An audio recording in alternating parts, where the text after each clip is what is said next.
देखिए, अभी इसके पहले एक हेडिंग बताई गई है आपको, क्षेत्रफल वेक्टर तथा घन कोण और कोण की परिभाषा बताई गई पार्ट के स्टार्टिंग में। अब हम देखेंगे अगली हमारी हेडिंग टॉपिक मिलता है वैद्युत फ्लक्स क्या है। वैद्युत फ्लक्स क्या है ये फिगर से देखेंगे। वैद्युत फ्लक्स जैसा हम जानते हैं कि वैद्युत फ्लक्स वैद्युत क्षेत्र का गुण माना जाता है। वैद्युत फ्लक्स वैद्युत क्षेत्र का गुण माना जाता है, अर्थात किसी वैद्युत क्षेत्र को वैद्युत बल रेखा के द्वारा प्रदर्शित किया जाता है।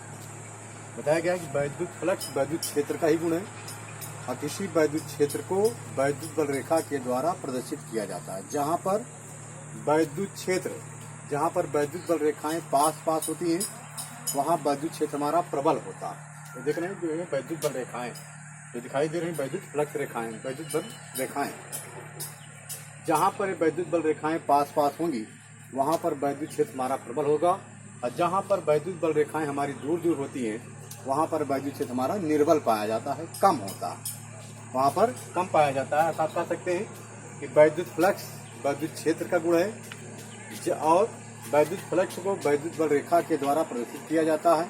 वैद्युत क्षेत्र को वैद्युत बल रेखा के द्वारा प्रदर्शित किया जाता है, और जहाँ पर वैद्युत बल रेखाएं पास पास होंगी वैद्युत क्षेत्र प्रबल होता है, जहाँ पर वैद्युत बल रेखाएं दूर दूर होगी वहाँ वैद्युत क्षेत्र हमारा क्या होता है, निर्बल पाया जाता है। अर्थात कह सकते हैं वैद्युत क्षेत्र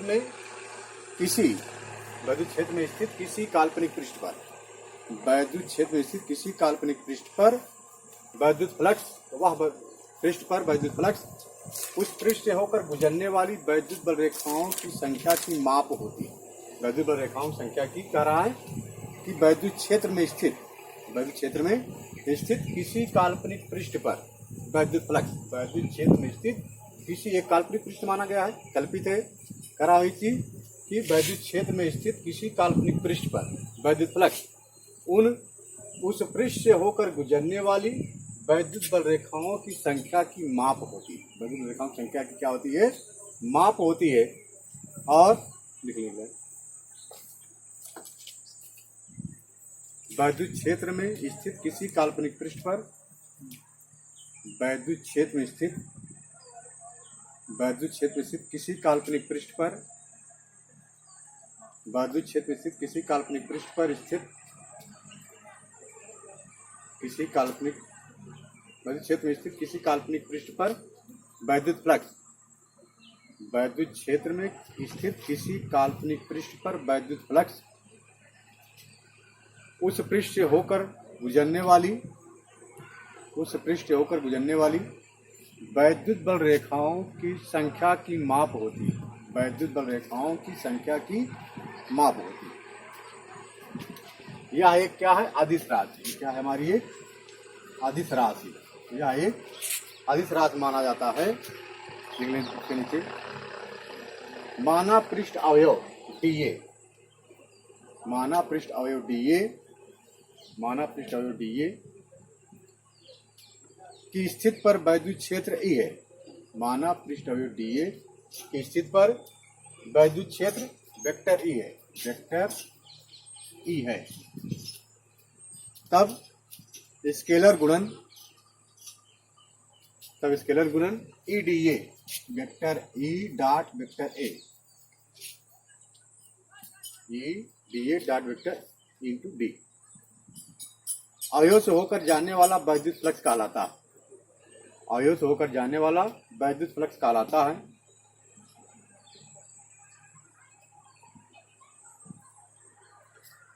उसके बाद हम निकाल लेंगे कि संपूर्ण पृष्ठ से होकर जाने वाला वैद्युत फ्लक्स, संपूर्ण पृष्ठ से होकर जाने वाला वैद्युत फ्लक्स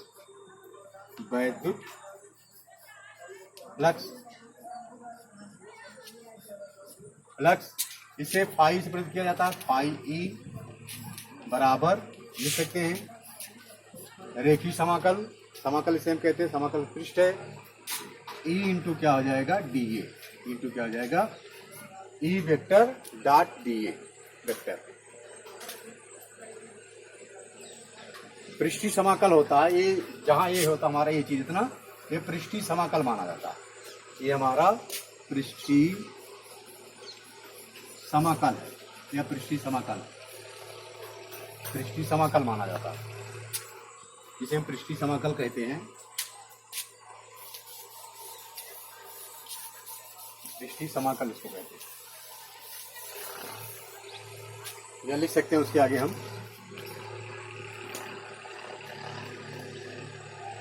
पृष्ठीय समाकल जिसका क्षेत्रफल a है, पृष्ठीय समाकल जिसका क्षेत्रफल a है,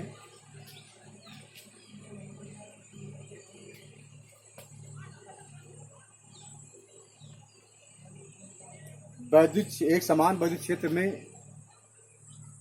एक समान वैद्युत क्षेत्र E में, एक समान वैद्युत क्षेत्र E में इस प्रकार रखा गया है, एक समान वैद्युत क्षेत्र E में इस प्रकार रखा गया है, E में इस प्रकार रखा गया है,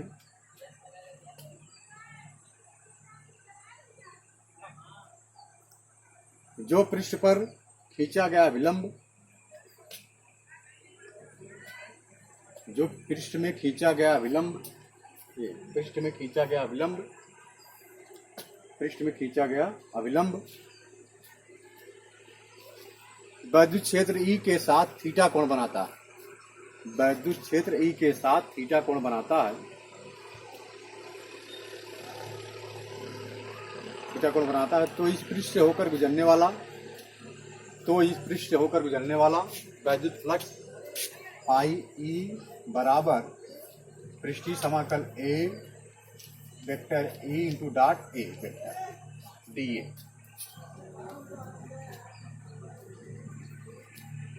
जहां dA इस तरह से, जहां dA वेक्टर है, पृष्ठ अवयव dA को निरूपित करता है, पृष्ठ अवयव dA को निरूपित करता है।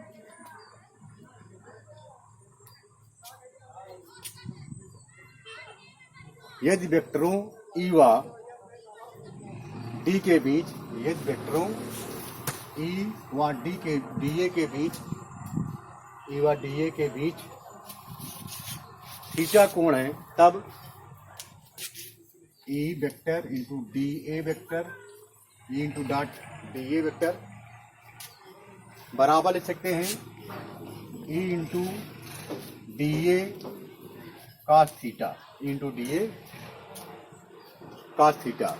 अतः इसको इस प्रकार लिख सकते हैं हम, पाई E बराबर लिख सकते हैं पृष्ठीय समाकल E into DA cos theta, into DA cos theta के रूप में लिख सकते हैं, E into DA cos theta के रूप में लिख सकते हैं, या इसको लिख सकते हैं,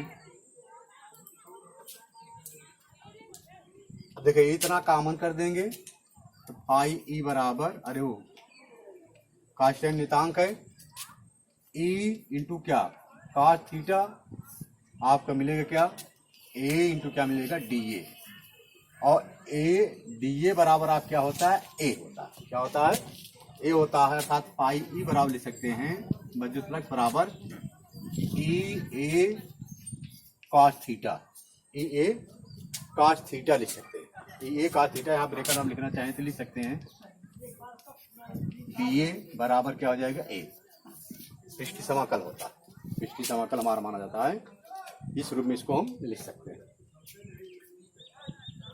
ये है सवाल लगाने में काम आएगा, 4 में से 3 आपको मान दिए जाएंगे, एक मान आपको नहीं रहेगा। कभी आपसे थीटा पूछ सकता है, कभी क्षेत्रफल पूछ सकता है, कभी E पूछ सकता है, कभी पाई E पूछ सकता है, कभी त्रिज्या दिया, क्षेत्रफल डायरेक्ट नहीं दिया, तो फिर आप A बराबर गोले का पृष्ठीय क्षेत्रफल होता है 4 पाई r स्क्वायर, त्रिज्या से आप इसको निकाल सकते हैं।